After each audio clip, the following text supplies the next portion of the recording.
ایک عجیب مقدمہ حضرت عمر کے پاس آیا. حضرت عمر کہنے لگے میں اس کا فیصلہ ہی نہیں کر سکتا.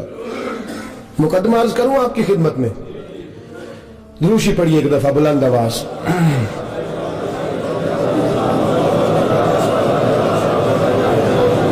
حضرت عمر فاروق رضی اللہ تعالیٰ عنہ کا زمانہ ہے تو کیس آیا. ایک شخص نے 4 ایکڑ زمین بیچی, دوسرے نے خریدی.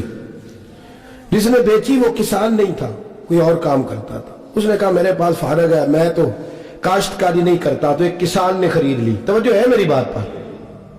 وہ کسان ہل چلا رہا تھا, پہلے دن ہل چلایا تو اس کھیت کے اندر سے خزانہ نکل آیا. کھیت سے خزانہ کس کا ہے یہ جی بھائی جی دی سڑک لنگ جائے نا وہ آتا ہے اور میں دینی نہیں تسی بیانہ واپس لو. اب تو سڑک گزر گئی, مجھے تو پتہ ہی اب چلا ہے کہ یہاں ہاؤسنگ سوسائٹی آنے والی, میں تو نہیں دیتا ہی, رکھ لے. آپ کیا نکل آیا؟ ہیرے جواہرات چاندی لال نکل آئے. اب اٹھا کے نا وہ شخص نکلا ہے وہ رکھ لیتا, سنبھال لیتا, کیا ضرورت تھی, ویسے بھی لوگ تو پیسے بتاتے ہی نہیں کتنے. اٹھا کے نا وہ خزانہ تو جس نے بیچے تھے اس کے گھر چلا گیا. کہنے لگا میں نے زمین خریدی تھی, خزانہ نہیں خریدا تھا, تیرا ہے, تو لے لے, تیرا ہے, رکھ لے. وہ بھی صحابی رسول ہے. میرے نبی نے دنیا کی محبت کھینچ ڈالی ہے دلوں سے. وہ کیا کہنے لگے؟ کہنے لگے میں نے تو 4 ایکڑ سے بڑی مشکل جان چھڑائی ہے, تو اب پھر دولت لے کے آ گیا ہے. اس نے کہا یہ تیرا ہے, تو ہی رکھ. میں نے زمین بیچی تھی تو جو اس کے اندر تھا وہ سارا ہی تیرا ہے, بیچ ڈالا تھا. کہنے لگا نا میں نے زمین خریدی ہے, خزانہ نہیں خریدا. وہ کہنے لگا نا بھائی میں نے تو ہر شے بیچ دی ہے, اس میں سے پھل اگے, پھول نکلے, وہ سارے. جاگ رہے آپ لوگ؟ آنکھوں ہے ہی کم جاگرن والا ہے, یہ ہوتا ہی نہیں. یہ عجیب معاملہ ہے نا جی. یہ فرشتے ہیں جو دنیا میں بستے تھے, یہ انسان تھے جن کو فرشتے بھی دروازے کھول کے دیکھتے تھے یہ کیسے انسان ہے. اب مقدمہ حضرت عمر کے پاس آ گیا. توجہ ہے میری بات پر. حضرت عمر فاروق کے پاس آیا.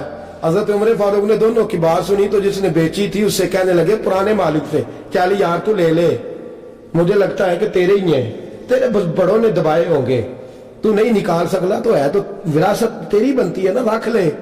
کہنے لگا عمر آپ کیا سرائی کر رہے ہیں؟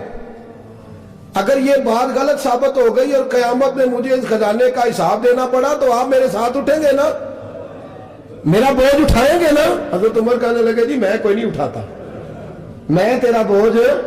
اب وہ جس کو بیچا تھا حضرت عمر کہنے لگے بھائی اس نے تو تجھے دے دیا تھا, اب تیرا ہے تو رکھ لے. کہنے لگا عمر آپ قیاس کر رہے ہیں, آپ قیاس کر رہے ہیں. اگر قیامت والے دن میں پھنس گیا تو میں آپ کا نام لے لوں اللہ کی بارگاہ میں؟ حضرت فاروق اعظم نے نا سر پکڑ لیا, فرمایا میں فیصلہ ہی نہیں کرتا, تم حضرت ابی بن کعب کے پاس جاؤ رضی اللہ ہو. حضرت ابی بن کعب کے پاس آئے اور آ کے ان دونوں نے کہا حضرت جی ہمارا ایک کیس الجھ گیا ہے. فرمایا وہ کیا؟ صحابہ وہ صحابہ تھے جن کی ہر صبح عید ہوتی تھی, خدا کا قرب حاصل تھا, نبی کی دید ہوتی تھی. حضرت ہمارا کیس الجھ گیا ہے, حضرت عمر سے فیصلہ نہیں ہوا, آپ مہربانی. فرمانے لگے وہ کون سا کیس ہے جو عمر فاروق سے فیصلہ نہیں ہوا؟ وہ کون سا کیس ہے؟ کہ حضرت جی یہ معاملہ ہے. توجہ ہے میری بات پر. یہ والا معاملہ ہے کہ اس نے بیچی ہے جگہ, میں نے خریدی ہے, اب خزانہ نکل آیا, میں کہتا ہوں تیرا ہے, یہ کہتا ہے نہیں تیرا, میرا میری نہیں. جی یہ کون سا دور ہے؟ بولے نا وہ کون سا دور تھا؟ خیر الناس من ینفع الناس, لوگوں میں بہتر وہ جو لوگوں کے لیے نفع بخش. یہ کہتا ہے خزانہ تیرا ہے, میں کہتا ہوں نہیں, تو کون سا دور ہو گیا؟ تیرا تیری کا. حضرت سیدنا ابی بن کعب رضی اللہ تعالیٰ عنہ نے سر جھکا لیا. کہنے لگے میں فیصلہ کیا کروں, میں بہت بڑا قاضی ہوں پر یہاں میں بھی الجھ گیا ہوں. اب فیصلہ سنو, خوبصورت فیصلہ. حضرت ابی بن کعب اس سے پوچھتے ہیں بیچنے والے سے تیرے بچے کتنے؟ کہنے لگا جوان بیٹا ہے. خریدنے والے سے کہتے ہیں تیرے کتنے بچے ہیں؟ اس نے کہا جوان بیٹی ہے. کہنے لگا میں ان دونوں کا نکاح کر کے سارا سامان انہیں جہیز میں دے دیتا ہوں, ان کا نکاح کر کے سارا کچھ انہیں جہیز میں دے دیتا ہوں, تیرے گھر بھی آ جائے گا, تیرے گھر بھی. یہ فیصلہ سیدنا ابی بن کعب رضی اللہ تعالیٰ عنہ نے دیا.